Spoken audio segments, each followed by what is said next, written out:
I am the group lead for our second shift. My mother worked here. You know, I was in the military, seen a lot of stuff like this. I've been building the Q-Sirens, the NNSD models. It's not just building this. You gotta individually build the brake system, the rotors inside of it, and the grills that go on top of it. So I had to learn how to build each individual piece. So we always say it's not a fire truck unless it's got a Q-Siren. I've had a house fire in high school, so now I'm building Q-Sirens for the trucks that showed up, which is pretty neat. You know, how it actually works, everything, how to assemble it, how it functions. We do a lot for our local community. So, you know, when I go out to the towns around here and I see our products being used, it's kind of like, hey, you know, we built that, so I'm getting to see it in action in our local communities.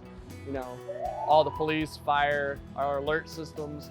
Even if we have inclement weather and I hear the tornado siren going off, at least I know our product is working. How it's built can change everything.